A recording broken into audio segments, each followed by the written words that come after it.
বসে বসে ভাবি আমি সারাদিন কিভাবে মেটাবো। হ্যালো দর্শক, আসসালামু আলাইকুম। বেসুরো গলা কণ্ঠে একটু গান গেয়ে নিলাম।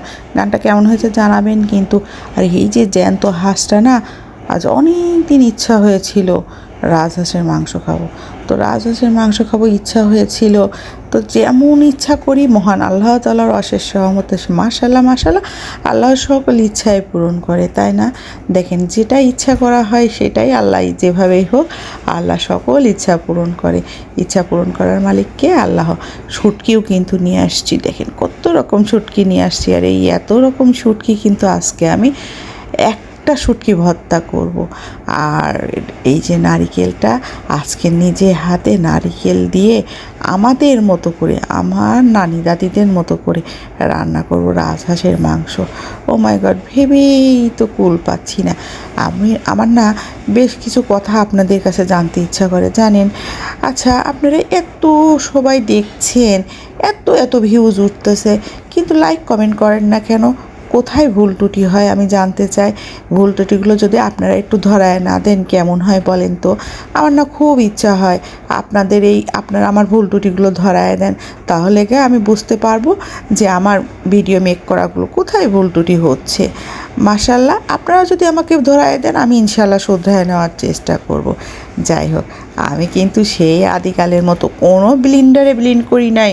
আমি আমার মতো করে কষ্ট করে বাটা ঘষা করেছি, সম্পূর্ণ পাটায় বেটেছি মশলাগুলো। আর এই মাংসগুলো কিন্তু কোটাকাটি চলতেছে। মাংসগুলো কিন্তু আমার শক্তি নয়, আমি কাটতে পারি নাই, কাটছে আমার ননদ। আর এই যে ধোয়ার রেডি, আমি ধোয়ার পরে আমার মন মতো হয় নাই, তারপরেও আমি গরম পানি দিয়ে ওয়াশ করে নিয়েছি, যে ব্যাড স্মেলটা যাতে চলে যায়, যদি হাঁসের ব্যাড স্মেল লাগে। তা আপনারা আমার মতো কে কে এমন করে হাঁস রান্না করে খেয়েছেন কি কখনো জানাবেন কিন্তু। হ্যাঁ, এই যে হাঁস রান্নার সকল প্রিপারেশনের মধ্যে আমি মশলাগুলো নিজে হাতে বেটেছিলাম না, সবগুলো দিয়ে দিলাম। সকল মশলা একসঙ্গে মিক্সড করছি। হ্যাঁ, যেহেতু আমি হাতে মাখিয়ে হাঁসের মাংসটা চাপাবো, নট কষায় চাপাবো। যাই হোক, দেখেন কত সুন্দর করে প্রত্যেকটা মশলা আমি সুন্দর করে সব দিয়ে দিয়েছি। এরবার সরিষার তেলটাও দিয়ে দিলাম। সরিষার তেল না হলে কি হয়, সরিষার তেলের ছেনটাই থাকে অসাধারণ। আর সরিষার তেলের রান্না কিন্তু অনেক মজা হয়। আসলে আগের মানুষগুলো যে রান্নাগুলো করতো সরিষার তেল দিয়ে, তাদের রান্নাগুলোও কিন্তু অনেক সুন্দর হতো। আমরা যখন কোথাও গ্রামে বেড়াতে যাই, সরিষার তেলের রান্না খাই, চুলার রান্না খাই, আমাদের এই রান্নাগুলোও মজা লাগে। আর তারা হাতে মেখে রান্না করে আমাদেরকে খাওয়ায়, সাধারণভাবে রান্না করে, তাও এত ভালো লাগে। প্রত্যেকটা রান্নাই এত ভালো লাগে। আসলে পরের বাড়ির রান্না হয় অনেক স্বাদ। অনেক থালা বাসন বের হয়েছিল, থালা বাসনগুলোও আমরা পরিষ্কার করে নিলাম। আর এখন চাপা শুটকি ভর্তার প্রিপারেশন করতেছি, বুঝছেন? এই যে চাপা শুটকি ভর্তাটা না, দেখেন না কি সুন্দর করে রেডি সেডি করতেছি। আসলে ভর্তা করব, ছেলেদের খাওয়াবো, এ আনন্দটাই আলাদা।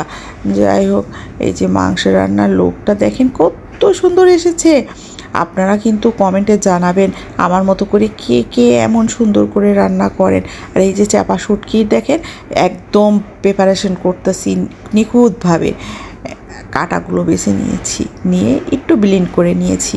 ব্লেন্ডারের পরেও কিন্তু আমি হাতে বেটে নিয়েছি, হাতে বেটেছি। আর এই যে মাংসের লুকটা না, লুকটা দেখে তো আমার কেউ ভালোই লাগছে। আর এই যে পেঁয়াজ কাটতে বসে চোখ দিয়ে অঝরে পানি পড়তেছে। যাই হোক, এখন আমি আমার চাপা শুটকি রেডি করে নিলাম। রেডি সেডি করতেছি, চাপা শুটকিটা পাটায় বেটে একদম মিহি করে ফেলেছি, একদম মিহি হয়ে গিয়েছে। আর চাপা শুটকি ভর্তাটা না অসাধারণ হয়েছিল। আমার মতো এরকম করে কারা চাপা শুটকি তো করেন আমাকে জানাবেন কিন্তু। হ্যাঁ, আর এই যে আমাদের টেবিলের প্রিপারেশনটা সম্পূর্ণভাবে ওকে, রান্নাও হয়ে গেছে। রাত তো অনেক, মজা করে খেতে হলে অনেক রাতেই খেতে হয়, তাই না? অনেক রাতে এই খাবারটা আমরা খেয়েছি, কিন্তু আর পরের দিন যদি হলিডে হয় তাহলে তো আরও ভালো লাগে। আর রিমঝিম বৃষ্টির শব্দে এত সুন্দর করে, এত সুন্দর সুন্দর খাবার আমার তো অনেক ভালো লাগে এই রিমঝিম বৃষ্টির শব্দে।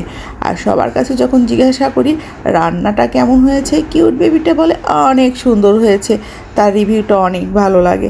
যাই হোক, সবাই কিন্তু যখন খাচ্ছে আমি লুকিয়ে লুকিয়ে তাদের সবার কাছ থেকে জিজ্ঞাসা করে নিয়েছি কেমন হয়েছে। সবাই মাশাআল্লাহ মাশাআল্লাহ মাশাআল্লাহ অনেক মাশাআল্লাহ বলেছে। যাই হোক, আমার মতো করে এভাবে আপনারাও হাতে পেটে সুন্দর করে রান্না করবেন, দেখবেন পরিবারের সবাইকে খাওয়াবেন রান্না করে। আসলে না, এই স্বাদটা থাকবে অস্থির। বেবিটা কি মজা করেই না খাচ্ছে, আমার তো দেখতে অনেক ভালো লাগে। আর বড়োর খাবার দেখতেও ভালো লাগে। তো নেক্সট আরও সুন্দর সুন্দর ভিডিও নিয়ে আসবো। সে পর্যন্ত ভালো থাকবেন। আল্লাহ হাফেজ।